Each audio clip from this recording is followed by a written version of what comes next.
Hello दोस्तों, आज हम क्लास 12th का बहुत ही महत्वपूर्ण ऑब्जेक्टिव प्रश्न बताने वाले हैं।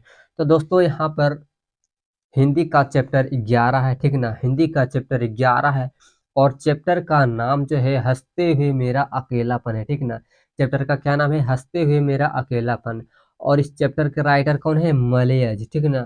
क्या है? मलयज। तो दोस्तों यहाँ पर एक पॉइंट याद रखिएगा कि हंसते हुए मेरा अकेलापन के राइटर कौन है? मलयज है। कौन है दोस्तों? मलयज है। तो चलिए पहला प्रश्न की ओर चलते हैं। तो यहाँ पर दोस्तों पहला प्रश्न है, यथार्थ के इस लेन-देन का नाम ही संसार है, ठीक ना।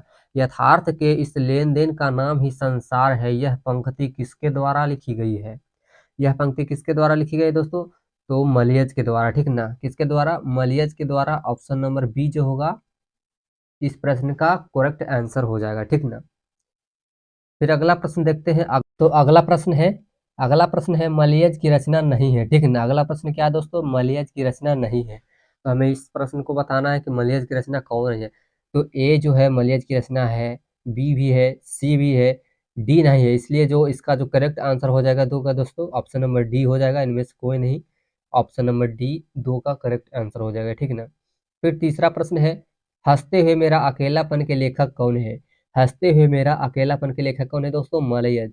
कौन है? मलयज है। इसलिए ऑप्शन नंबर बी जो होगा तीन का जो सही हो जाएगा, ठीक है ना। फिर अगला प्रश्न है, मलयज की कौन सी रचना है? मलयज की कौन सी रचना है दोस्तों? तो हंसते हुए मेरा अकेलापन हम पढ़ रहे हैं। हंसते हुए मेरा अकेलापन, इसलिए ऑप्शन नंबर डी जो होगा वो सही आंसर हो जाएगा, ठीक ना। फिर अगला प्रश्न है, मलयज का जन्म कहाँ हुआ था? ये इम्पोर्टेंट प्रश्न है दोस्तों। मलयज का जन्म जो हुआ था कहाँ हुआ था? तो आजमगढ़ में, ठीक है ना। आजमगढ़ में, ऑप्शन नंबर सी जो होगा इसका सही हो जाएगा। फिर अगला प्रश्न देखते हैं। अगला प्रश्न है, प्रश्न नंबर 6 है, ठीक है ना। मलयज ने किस मंत्रालय में नौकरी की? मलयज ने किस मंत्रालय में नौकरी की दोस्तों? तो 6 का जो सही आंसर हो जाएगा कृषि मंत्रालय में, ठीक है ना। ऑप्शन नंबर ए यहाँ पर जो होगा वो सही हो जाएगा। फिर अगला प्रश्न देखते हैं। अगला प्रश्न है हमारा, मलयज के पिता का नाम क्या था? ठीक ना। मलयज के पिता का नाम क्या था दोस्तों? तो मलयज के जो पिता का नाम था त्रिलोकीनाथ वर्मा था, ठीक ना। Trilokinath Verma, option number B जो होगा वो सही आंसर हो जाएगा, ठीक ना। फिर अगला प्रश्न देखते हैं। अगला प्रश्न है, मलयज के अनुसार किस कर्म के बिना मानवीय अधूरी है? मलयज के अनुसार किस कर्म के बिना मानवीयता अधूरी है दोस्तों? तो 8 का जो सही आंसर हो जाएगा रचनात्मक कर्म, ठीक ना। रचनात्मक कर्म ऑप्शन नंबर ए में दिख रहा है, इसलिए इसका आंसर जो हो जाएगा ऑप्शन नंबर ए हो जाएगा, ठीक ना। फिर अगला प्रश्न है, प्रश्न नंबर 9 है, मलयज छात्र जीवन में किस रोग से ग्रसित थे? मलयज जो थे वो छात्र जीवन में दोस्तों किस रोग से ग्रसित थे? तो 9 का जो सही आंसर हो जाएगा क्षय रोग से, ठीक ना। कौन सा रोग? क्षय रोग। क्षय रोग हो जाएगा ऑप्शन नंबर सी इसका करेक्ट आंसर।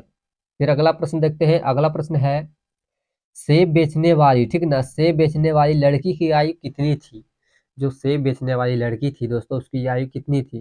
तो 10 का जो सही आंसर हो जाएगा 7 से 8 साल, ठीक ना।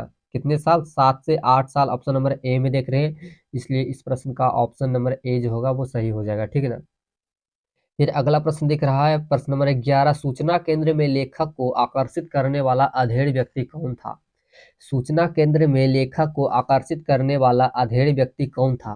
तो 11 का जो सही आंसर हो जाएगा बलभद्र ठाकुर, ठीक ना।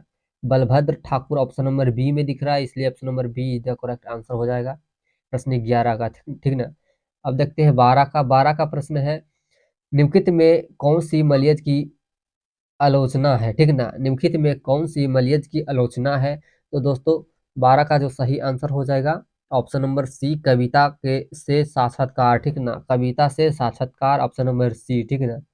ऑप्शन नंबर सी इसका सही आंसर हो जाएगा। फिर अगला प्रश्न है, अगला प्रश्न प्रश्न नंबर 13 है, पेड़ किस लिए काटे जा रहे हैं? पेड़ जो है वो किस लिए काटे जा रहे हैं दोस्तों? तो 13 का जो सही आंसर हो जाएगा ईंधन के लिए, ठीक है ना। किसके लिए? ईंधन के लिए पेड़ काटे जा रहे हैं, ऑप्शन नंबर बी इसका जो होगा वो सही आंसर हो जाएगा, ठीक है ना। चलिए अगला प्रश्न देखते हैं। अगला प्रश्न है प्रश्न नंबर 14 है, ठीक ना। प्रश्न नंबर 14 क्या कह रहा है दोस्तों? कौन सी रचना जो है मलयज की है, ठीक ना। अभी पूछ रहा है कौन सी रचना है जो मलयज की है, ठीक ना। मलयज की कौन सी रचना है दोस्तों? तो 14 का जो सही आंसर हो जाएगा जख्म पर फूल, ठीक ना। जख्म पर फूल जो है वो मलयज की रचना है, ऑप्शन नंबर सी इसका हो जाएगा करेक्ट आंसर, ठीक ना। फिर अगला प्रश्न देखते हैं। अगला प्रश्न है, मलियज ने जख्म पर फूल नामक कविता कब लिखी थी? वो जख्म पर फूल नामक जो कविता थी दोस्तों, वो कब लिखी गई थी, ठीक ना? तो 15 का जो सही आंसर हो जाएगा 1971 में लिखा गया था। कब लिखा गया था? 1971 में। Option number B correct answer हो जाएगा, ठीक ना? अगला प्रश्न है दोस्तों, अगला प्रश्न है प्रश्न नंबर 16, मलियज की माँ का नाम क्या था? मलियज की जो माँ का नाम था वो क्या था, ठीक ना? तो 16 का जो सही आंसर हो जाएगा प्रभावती, ठीक ना?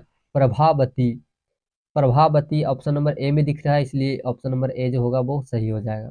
फिर अगला प्रश्न है, मलियज ने एम ए, ठीक ना, एम ए किस